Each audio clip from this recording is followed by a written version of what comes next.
dalam, air tenang nampak seperti berlian. Izinkan Rafa mengucapkan salam untuk para hadirin sekalian. Assalamualaikum warahmatullahi wabarakatuh.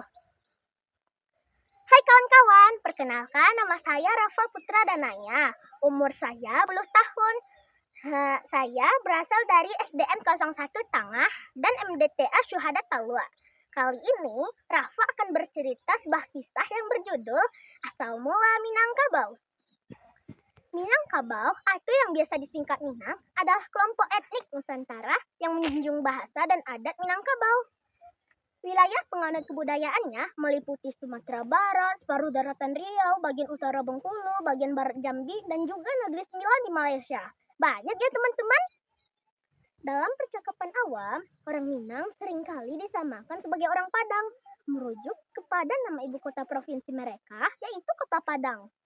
Sedangkan masyarakat ini sendiri biasanya akan menyebut kelompok mereka dengan sebutan orang awak.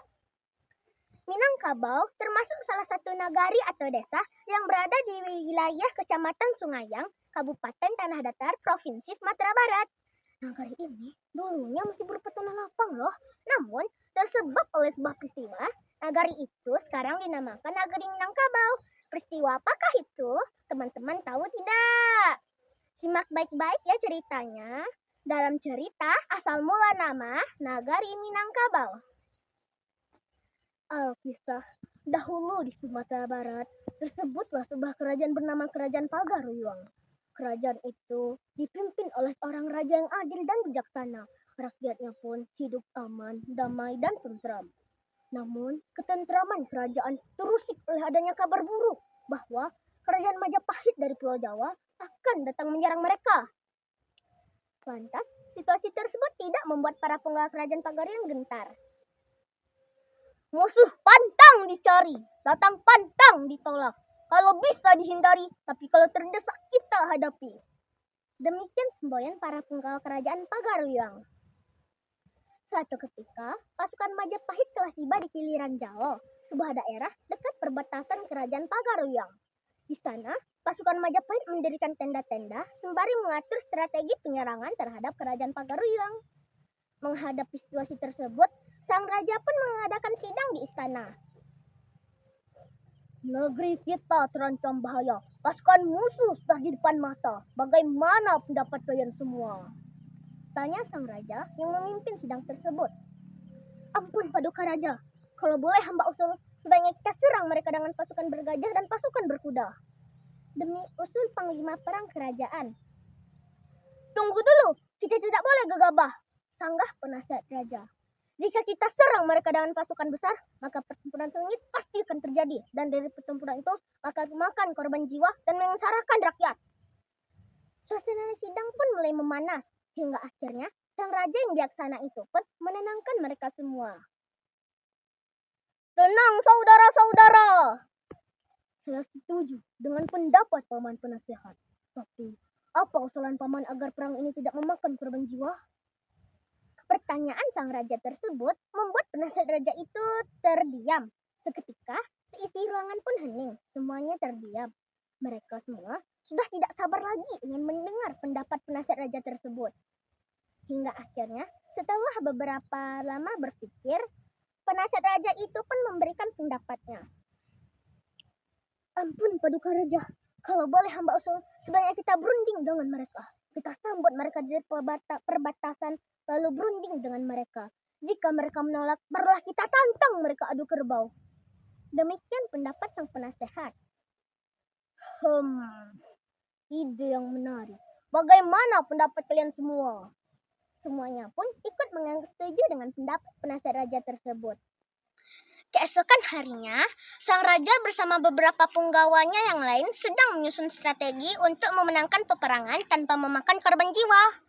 Sang raja tahu musuhnya sudah berjalan jauh, maka dari itu mereka pasti sangat kelaparan.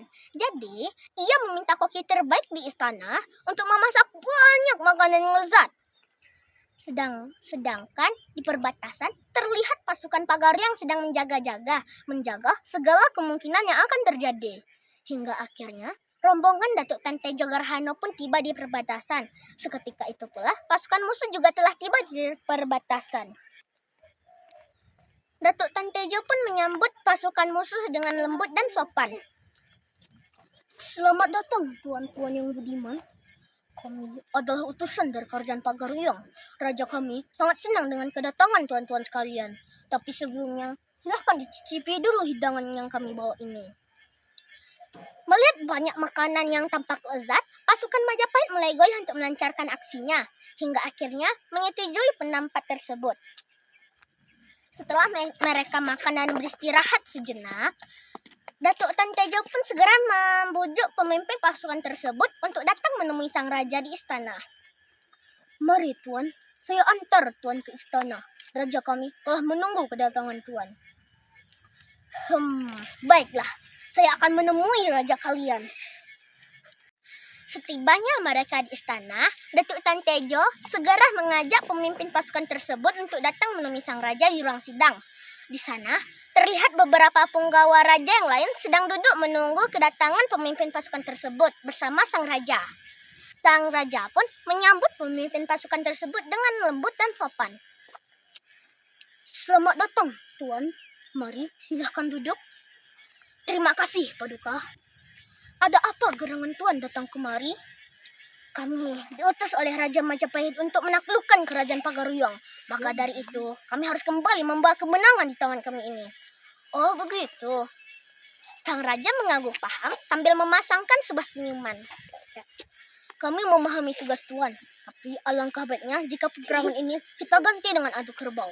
Tujuannya adalah untuk menghindari pertumpahan darah di antara pasukan kita. Bagaimana pendapat tuan?" Setelah berpikir sejenak, pemimpin pasukan tersebut akhirnya menyetujui pendapat tersebut. "Baiklah, saya menyetujui penawaran kalian." Akhirnya, kedua belah pihak telah bersepakat untuk beradu kerbau. Jika kerbau milik sang raja kalah, maka Kerajaan Pagaruyung dinyatakan takluk. Namun, jika pasukan Majapahit yang kalah, maka mereka akan dibiarkan kembali pulang ke Pulau Jawa dengan damai. Dalam kesepakatan tersebut, tidak ditentukan jenis maupun ukuran kerbau yang akan dipilih.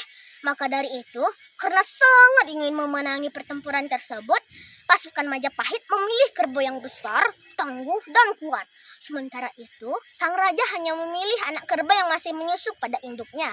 Namun, di mulut anak kerbau itu dipasangkan sebuah besi runcing yang berbentuk kerucut. Dan sehari sebelum pertandingan dihelai, anak kerbau itu pun dipisahkan dari induknya. Tujuannya adalah untuk membuat anak kerbau itu lapar. Esokan harinya, arena pertarungan tersebut adalah sebuah gelanggang di padang yang luas. Penonton dari kedua belah pihak pun menyoraki kerbau dukungannya masing-masing. "Ayo kerbau kecil, kalahkan kerbau besar itu!" Demikian teriak dari penonton kubu Pagaruyung. "Ayo kerbau besar, cincang saja daging anak kerbau ingusan itu!"